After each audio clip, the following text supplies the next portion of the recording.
Ndugu wa Tanzania, habari zenu kote mliopo Tanzania, mliopo diaspora kote ulimwenguni, na wasalimia kwa upendo sana. Na kwa wale wa Tanzania wenzetu ambao wako kwenye changamoto ikiwemo ugonjwa hospitalini na kadhalika, basi tunawaombea Mungu ili wawe sawasawa na waungane na sisi katika maisha na shughuli zetu za kila siku. Mimi naitwa Joseph Osmond Mbilinyi au Sugu, mwenyekiti wa Chadema kanda ya Nyasa. Leo mchana huu niko hapa ili na mimi nitoe kauli au sauti kwa yanayoendelea hapa nchini. Ni dhahiri kuwa kila mtu anajua hali ya kisiasa na yote yanayoendelea hapa nchini kwetu Tanzania. Mambo mengi yako kwenye sintofahamu na tension ni kubwa sana, kuanzia usalama wa raia, mashaka ya watu kutekwa, kupotezwa au kuuawa yanayoendelea kuripotiwa kila kukicha.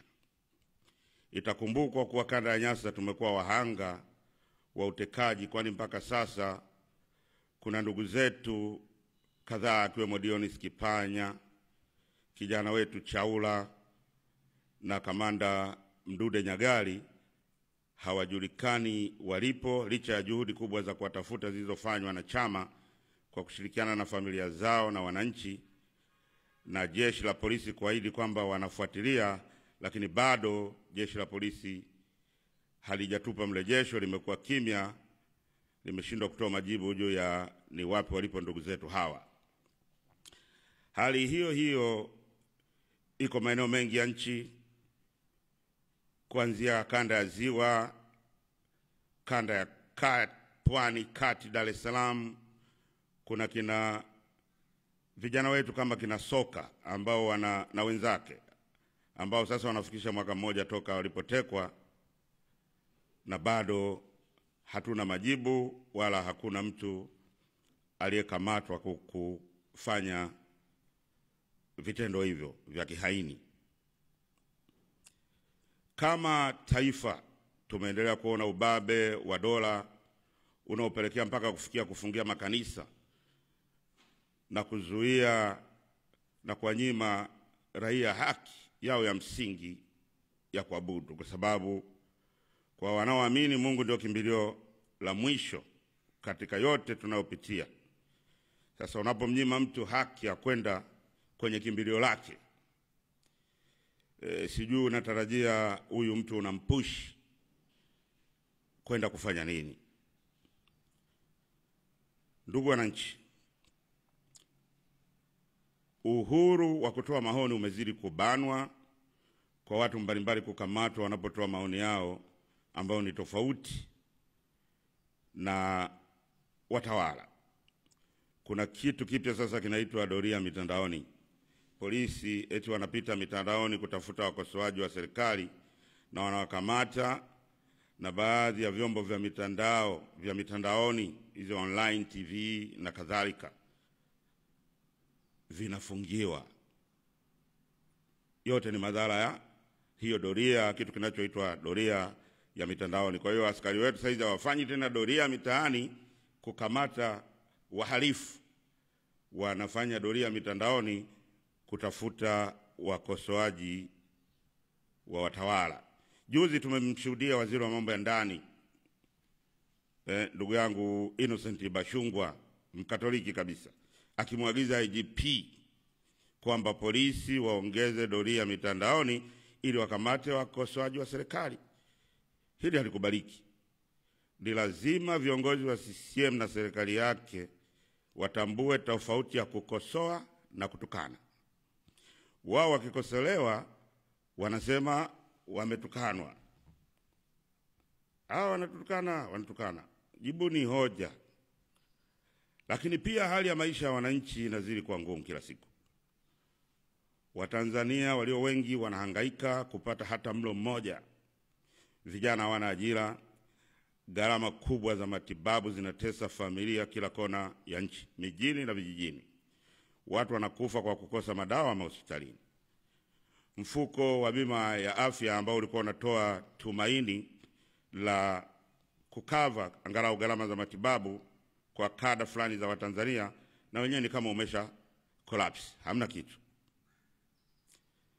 Matatizo kwa wananchi yamekuwa mengi na yanazidi kila kukicha. Lakini wenye dhamana ya kuendesha nchi hawashughuliki tena na matatizo ya wananchi.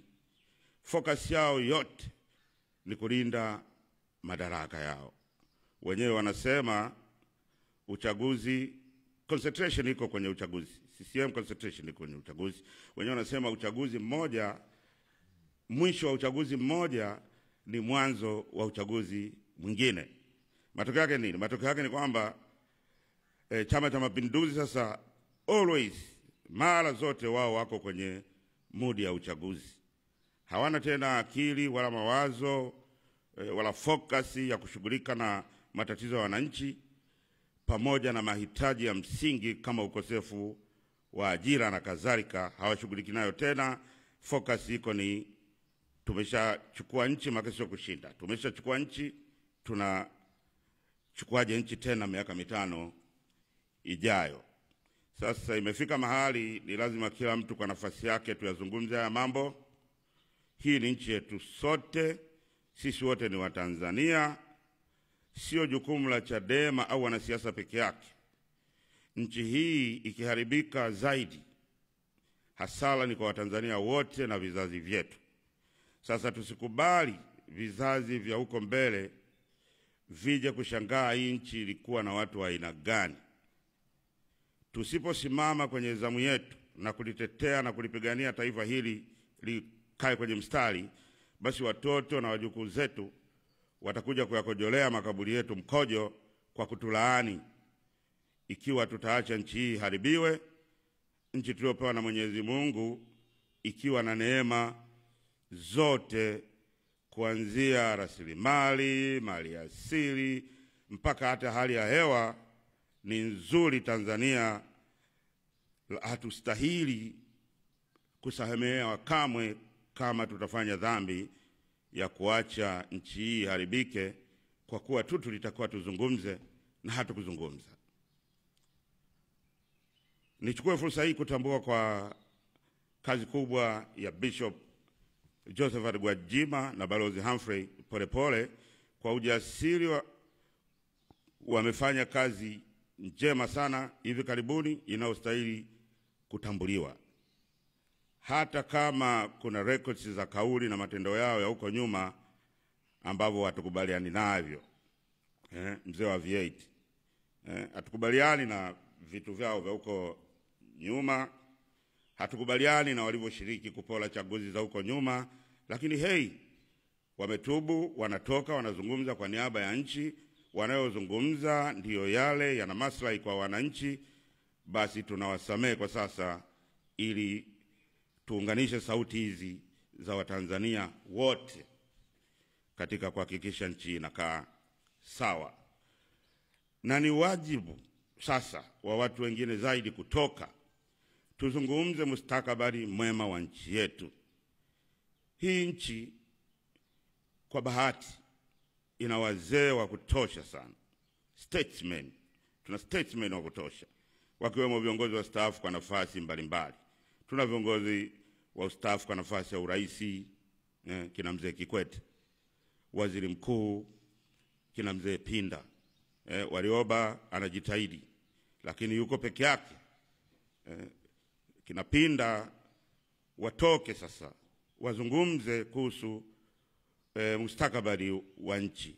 Tuna majaji wakuu wa staafu, tuna majaji wa staafu, maspika wa bunge, kina mama Makinda, Pius Msekwa, na hata majenerali wa staafu, mabalozi wa staafu, wafanyabiashara waliokuwepo, wafanyakazi, vijana, wanawake, wazee, wake kwa waume. Tuisaidie nchi hii kwa kutoka na kuzungumza ili kuhakikisha haki inapatikana kwa watu wote, kwani haki ndio msingi wa amani. Huwezi kusema amani, amani, amani wakati haki inakanyagwa na watu tuko kimya. Tutoke sasa wote tuzungumze kwa faida ya taifa letu. Haki ndio msingi wa amani. Ndugu wa Tanzania, ni wazi kuwa Tume ya Uchaguzi imeshapiga kipenga na mchakato wa uchaguzi umeshaanza, licha ya matakwa ya wananchi kutofanyiwa kazi. Tume kwa makusudi kabisa imeamua kupuuza wananchi, kupuuza wadau wa uchaguzi wengine. Sasa hivi watiania wao wa urais wameshachukua fomu na wanazunguka mikoani kuomba udhamini. Msimamo wetu kama Chadema umejengwa juu ya matakwa ya wananchi na wadau wengine wengi, kwamba bila kufanyika mabadiliko ya sheria za uchaguzi, basi mchakato mzima pamoja na uchaguzi wenyewe unakuwa ni batili na hauna uhalali, kwa sababu wananchi wanahitaji mabadiliko ya sheria zinazosimamia uchaguzi ili wananchi hawa wapate viongozi kwa haki, ili watu waongozwe sasa na viongozi waliowachagua wenyewe kidemokrasia, sio kuwa impose viongozi kwa wananchi. Hii wananchi wamekataa, na ndio maana tunasema, watu wanasema hii no reform Chadema. No reform haikuanza na Chadema. Basically no reform wameanza wananchi chaguzi kadhaa zilizopita, kwa kuanza kukataa kwenda kupiga kura, kuto kujitokeza kwenye vituo vya kura. Wananchi walikata tamaa, wakaanza no reform kwa vitendo, kwa kutoshiriki kupiga kura. Namba zikawa zinashuka mpaka kuilazimisha serikali kuanza kupika namba kwenye chaguzi mbalimbali allegedly, kwa sababu watu wote wako nyumbani, alafu wanasema kwamba sijui watu 100 ngapi kwenye kituo fulani, wakati tunajua kabisa kwenye kile kituo watu waliokuwa wajiandikisha labda ni 200, unakuja kutuambia wamepiga kura watu 400 kwenye hicho kituo. Hayo ni mambo ya kupika, hayatakiwi. Ni wakati sasa tuende kwenye chaguzi za haki zilizonyooka, wananchi waongozwe na watu waliowachagua, watu wanaowapenda, nchi itulie, tuanze kuendelea kufanya kazi, tujenge nchi yetu wote kama Watanzania. Wanachadema wa kanda ya Nyasa na nchi nzima tunasimama na wananchi na msimamo wa no reforms, no election, kwa sababu tunakataa kwa nguvu kabisa sheria za hovyo za uchaguzi zinazoleta kadhia kwa wagombea na wapiga kura, na tunadai mabadiliko ya sheria hizi. Hatutaki uchaguzi uwe vita, ili mshindi wa chama cha upinzani atangazwe, isiwe ni mpaka watu waumizwe, kupewa vilema ama kuuawa kabisa, kama marehemu Alphonse Mawazo na wengine wengi nchi nzima ambao wamepata kuuawa katika process za uchaguzi wa nchi hii. Kama nilivyosema, mimi binafsi nilikataa kwamba siwezi tena kuendelea mbele na chaguzi za damu. Hatuwezi kwenda na chaguzi za damu. Mimi mpaka hapa kuna watu wananitumia clip zangu nikiwa bungeni, messages, tunawamisi, mlikuwa na swaga zenu bungeni, haitatokea, hakuna wa kutusemea. Nawaambia, lakini hiyo miaka 10 niliyokuwa kule ilikuwa ni balaa. Yaani mpaka unashinda vizuri. Mwaka 2015 mimi nilikuwa the most voted MP katika uchaguzi wa mwaka 2015. Nilipata kura nyingi kuliko mgombea yoyote wa vyama vyote.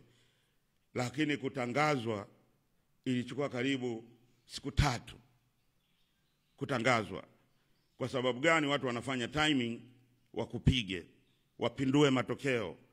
Sasa ili utangazwe inabidi sasa watu ndo hapo sasa Mbeya watu waingie barabarani, wachome matairi, sijui waangushe nguzo za umeme, warushe mawe, polisi warushe risasi, waumize watu wapate vilema, ndio mimi nitangazwe kwa mbunge. Nimesema no, hiyo sio mpango tena. Tunataka uchaguzi ambao utasimamiwa na sheria zinazotoa haki kwa wagombea wote. Umeshinda, unatangazwa, umeshinda, unatangazwa, umeshindwa, unaenda nyumbani kumkumbatia mke wako na familia wa kufariji. Sio kuchukua bunduki na kwenda kupiga wananchi mabomu ya machozi na vitu kama hivyo. Tumesema hii haiwezekani. Tunataka sasa chaguzi za kistaarabu, angalau mabadiliko ambayo wananchi wanayataka na sisi Chadema tunayahitaji kwa haraka. Ni simple reforms tunazozitaka, kwa sababu wanasema reforms zimeshafanyika. Nimemsikia jana Mheshimiwa Rais mstaafu Kikwete, na sio jana tu, amekuwa na jitihada za kujaribu kuhalalisha kila hatua ya uchaguzi. Imetokea rabsha kwenye chaguzi za chama chake cha Mapinduzi kwenye kule ndani, akatoka kutoa statement ambazo zinaashiria anataka kutetea kidogo kile kinacholalamikiwa. Na juzi akiwa na wanasheria nimemwona mheshimiwa akijaribu kutetea kwamba sheria sijui mzee, toka linda legacy Mr. President. Kama hujatuelewa vizuri, mabadiliko tunayoyataka ni haya Mheshimiwa Rais mstaafu. Kwanza, tunataka matokeo ya rais kuweza kupingwa mahakamani. Kama mtu anashinda kihalali, ni kwa nini kama kuna ubishani juu ya ushindi huo, shauri lisipelekwe na kutatuliwa mahakamani? Tena ndio itasaidia kusimika ushindi wa huyo mtu na atatawala kwa raha. Sasa nyinyi toka vyama vingi watu wanaenda mnatawala kwa vinyongo tu, watu hawaamini hiki hawaamini kile, hawana pa kwenda, hawawezi kwenda kupata ufafanuzi wa jambo ambalo wanatilia shaka katika mchakato wa uchaguzi, hawawezi kwenda mahakamani. Kwa tunataka, Mheshimiwa, ulisema uelewi mabadiliko yaliyofanyika tunayoyataka ni yapi. Tunataka matokeo ya rais kuweza kupingwa mahakamani. Yaani kama vile wewe mwaka 2010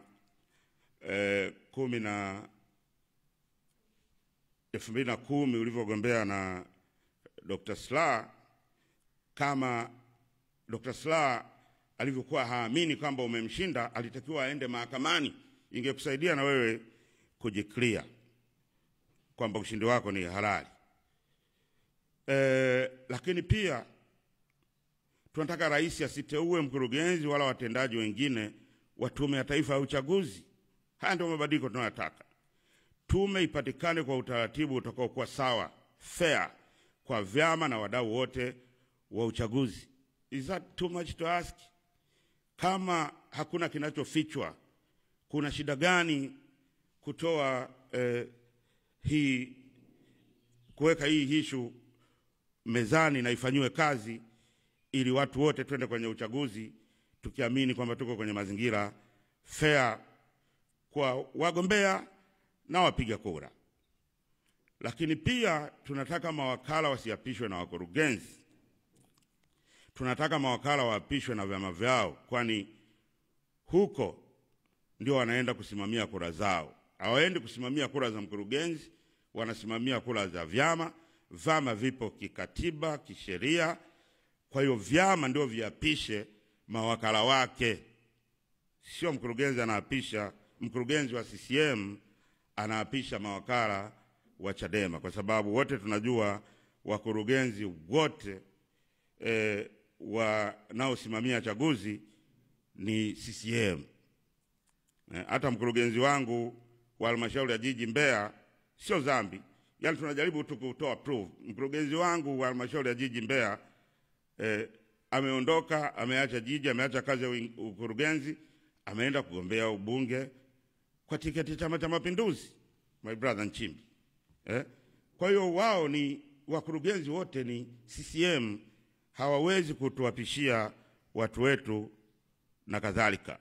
Lakini pia tunataka mawakala wetu waruhusiwe kuingia na simu vituoni ili wawe na uwezo wa kuwasiliana na mgombea wanayemwakilisha kule ndani. Kama kuna changamoto, kama kuna chochote kinatokea, waweze hata kutuma message kwa kupata msaada. Wagombea mawakala wetu wanapigwa ndani ya vituo.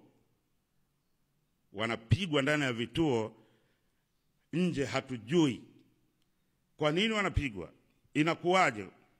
Wanachofanya Chama cha Mapinduzi, kama unatokea uchaguzi, wanahaya mawakala kutoka vyama vingine. Kwa hiyo unaweza ukaona pale huyu wakala wa CCM, huyu wa Chadema, huyu sijui wa chama gani, huyu wa chama gani. Wale wengine wa chama tofauti wote ukiacha Chadema unakuta sio wa upinzani, ni wa mawakala, maagenti wa CCM. Kwa hiyo chochote kinachotokea ndani ya kituo dhidi ya wakala wa Chadema anakuwa yuko peke yake. Sasa asipokuwa na simu, madhara yanakuwa makubwa sana, watu wetu wanaumia. Kwa hiyo watu wetu waruhusiwe kuingia na simu ili waweze kutoa taarifa nje chochote kibaya au hata kizuri kinachotokea kule ndani, ikiwemo taarifa za mapema za matokeo kabla hayajachakachuliwa. Hivi ndivyo tulivyokuwa tunafanya. Mwaka 2010 tulikuwa na center, mawakala wetu wana simu. Kila wakala akimaliza kuhesabu tu pale, hajasubiri hata kubandikwa, tayari ameshatuma kwenye center, na sisi hatutangazi, tunasubiri kuoanisha. Kioanisha matokeo yakitoka, unakuta sawa sawa, tunakuwa fair, wote tunakuwa na amani, uchaguzi unakuwa umefanyika vizuri. Lakini pia mawakala wetu wapewe form za matokeo halali kwenye vituo vyao. Sio ujanja, matokeo hayabandikwi kwenye vituo. Badala ya msimamizi kubandika, anakuja kubandika matokeo, anakuja kubandikwa na OCD. Nimesikia juzi wanasema Lissu, katika vitu ambavyo Lissu anashutumiwa ni kuongea uongo kwamba polisi wameshiriki sijui kuiba kura.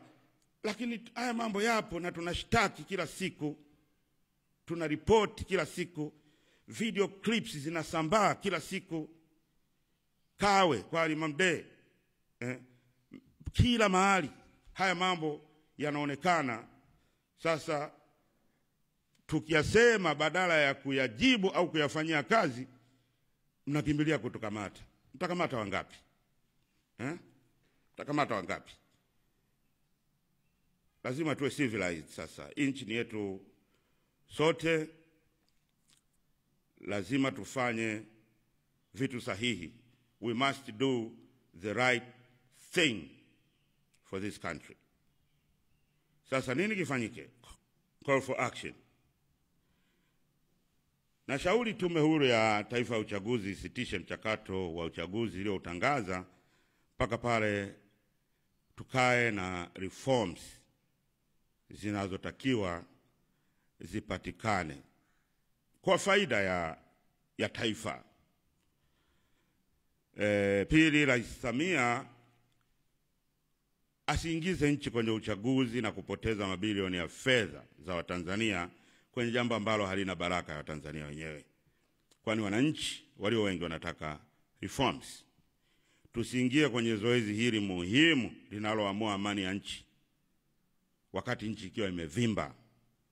Chaguzi ndio custodian, uchaguzi ndio mlezi wa amani. Uchaguzi wa kidemokrasia ndio mlezi wa amani kwenye mataifa. Mataifa mengi amani inavurugika, chanzo kinakuwa kwenye masuala ya uchaguzi. Ndio amani za nchi nyingi zinavurugika, nchi zinaingia kwenye matatizo, nchi zinaingia kwenye machafuko. Hakuna haja ya kunishana misuli kila siku. Inapobidi tukae mezani, tuzungumze, tusonge mbele kama taifa lililostaarabika, civilized nation. Sasa watu watasema kwa sababu tunajitahidi, sio tu tunaongea, mpaka tunaongea hapa tumeshajitahidi sana kwa nafasi zetu kucommunicate na upande wa pili. Tunaongea nao wenzetu wa upande wa pili kwa level mbalimbali, zikiwemo level za kitaifa. Unawaambia, kwa nini mnaruhusu nchi inaenda kwenye uchaguzi katika hali hii bila Chadema? Mtu anakuambia, sasa unajua basi kwa nini msiombe radhi? Sasa fanyeni kama mnaomba msamaha hivi, unajua upande huu ndio tuna nguvu, kwa hiyo nyinyi fanyeni. Yani mambo ya nchi, mtu anakuja na solution, utafikiri anaongelea mambo ya ndoa au mambo ya relationship. Omba msamaha ili boyfriend akusamehe. Ni mambo ya nchi. Hakuna mtu aliyemkosea mwenzake zaidi. Serikali ya CCM ndio imetukosea sisi kwa kutufunga bila sababu, kutupa kesi. Mimi mwenyewe ni mhanga, nimefungwa bila sababu.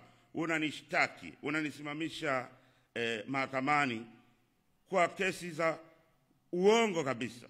Mawakili wa serikali wanakuja kushuhudia vitu vya uongo kabisa. Alafu unaniweka gerezani miezi 6, unaathiri kila kitu kinachohusiana na maisha yangu, siasa zangu, kazi zangu, familia yangu. Unaathiri kwa sababu za kisiasa. Alafu naenda mahakama ya juu, nakata rufaa. Mahakama ya juu inaniclear, inaniambia sina kosa. Wewe umeniweka ndani miezi 6. Unajisikiaje? Sasa na haya mambo yakiendelea, haya machungu tunayoyatengeneza yakiendelea, hili taifa litafika wapi? Ndio maana tunasema tusinishiane misuli, ifike mahali tukae kama taifa. Wadau wote wanajulikana, tukae kama taifa civilized, tuzungumze ili kusaidia nchi yetu. Kusaidia nchi isiingie kwenye machafuko pia ni swala la uzalendo, tena uzalendo wa kweli la taifa. Tuwe wazalendo, sio mpaka tuumizane, tuuane wenyewe kwa wenyewe kama ilivyotokea Kenya mwaka 2007 ndio tuje tukae mezani. Haifai, kwa sababu mkishafika hatua hiyo taifa linabaki na makovu. Sasa hatutakiwi kuishi kwenye taifa lenye makovu. Fabrics za umoja alizoziacha Mwalimu Nyerere inabidi tuzisimamie kwa vitendo na sio kisiasa, wakati matendo yetu ni ya kuumizana. 3, mwenyekiti wa chama kikuu cha upinzani nchini Chadema, Mheshimiwa Tundu Antipas Lissu aachiwe bila masharti yote, kwani yeye sio mhaini. Wote tunajua hii ni kesi ya kisiasa. CCM kwa kutumia dola wameshanogewa na utamaduni wa kuwapa viongozi wa upinzani kesi za bandia na hata kutumia mahakama kutufunga magerezani kwa kesi za kubumba, kama nilivyoelezea kesi yangu. CCM wameshindwa kabisa siasa za hoja. Sasa wanatumia polisi, usalama wa taifa na hata mahakama katika kulazimisha wabaki madarakani, hata kama wananchi walishawachoka. Sasa hii haifai. Tunawataka wamwachie huru Mheshimiwa Lissu badala ya kuendelea kuleta taharuki kwenye taifa. Tunamulikwa kimataifa. Hatujawahi kuandikwa, let's say, kwenye gazeti la Wall Street Journal hata paragraph moja, lakini this time around tumeandikwa kwenye gazeti la Wall Street Journal kwenye ukurasa mzima with negativity. Kwa namna hasi tunaandikwa kwenye Wall Street Journal. Sasa Wall Street Journal ni gazeti kubwa ambalo wanasoma wawekezaji, wanasoma viongozi, wanasoma wabunge, wanasoma all those people ambao tunapozungumzia jumuiya ya kimataifa ni watu ambao wanatakiwa kupata taarifa nzuri kuhusu nchi yetu. Wanaenda kusoma vitu negative kwenye Wall Street Journal, alafu sisi tunasema kila kitu kiko sawa sawa. Kwa hiyo kila mtu anajua Lissu sio muhaini. Hii kesi ya Mheshimiwa Lissu ni ya kubumba. Hata walioifungua wanajua, na walioagiza ifunguliwe wenyewe wanajua kabisa hii kesi ni ya kubambika, na ndio maana wanalazimisha kesi iendeshwe gizani, huku akiwa wameficha mashahidi. Sawa, mashahidi wenyewe utacheka ndugu yangu. Lakini pia kesi hii ni matumizi mabovu ya fedha za umma. Fedha nyingi sana zitakuwa zinatumika. Ukiangalia manpower tu inayokuwa Dar es Salaam, watu askari wanakuwa stationed kuanzia junction za Mwenge, na Manga, ukienda Upanga yote unakutana na magari ya polisi, manpower ya polisi, vijana wa polisi wamejazana kwenye magari kulinda kitu ambacho hakipo, wakati hao walitakiwa wawe mitaani kulinda usalama wa raia na mali zao. Sasa hizi zote ni fedha zinatumika, na tutafika mahali tutahitaji wananchi waambiwe ni fedha kiasi gani zimetumika katika kesi hii na bajeti yake imetoka wapi. Kimsingi kabisa, huu nao ni ufisadi wa CCM na serikali yake. Tumia mamilioni ya fedha bila sababu kwenye vitu ambavyo havikutakiwa kuwepo. Lissu saizi alitakiwa awe nje, anaongoza chama chake. Kama chama kingempitisha kuwa mgombea urais, basi naye angekuwa kwenye michakato ya ugombea urais. Taifa liende kwenye uchaguzi likiwa na ushindani halisi, sio ushindani wa kubumba, kuchomeka wagombea wa urais hapa mpaka pale, mpaka watu wanatucheka, tunaonekana kwamba taifa haliko serious, kwamba Tanzania katika watu wote hawa ndio wagombea urais. Ezifi nchi haina watu. Tuweke uwanda fair wa ugombea ili tupate viongozi, watu wawe huru kugombea, tupate krimu nzuri ya viongozi wa kuliongoza taifa letu. Kwa kumalizia, kwa umuhimu kabisa, napenda kuwashukuru kwa wanachama na viongozi wangu wote wa Chadema kanda ya Nyasa kwa kuendelea kusimama imara katika kukilinda na kukipigania chama chao, na zaidi ya yote kwa kushinda ubinafsi wa kutaka kugombea bila mabadiliko ya msingi katika sheria za uchaguzi ambayo taifa linahitaji, kugombea kwa kuangalia kuweka mbele maslahi binafsi badala ya kuweka maslahi ya wananchi na hatima ya taifa letu mbele. Niwapongeze sana viongozi wangu wa kanda ya Nyasa ngazi zote. Mungu awabariki sana. Historia itawakumbuka na tutashinda.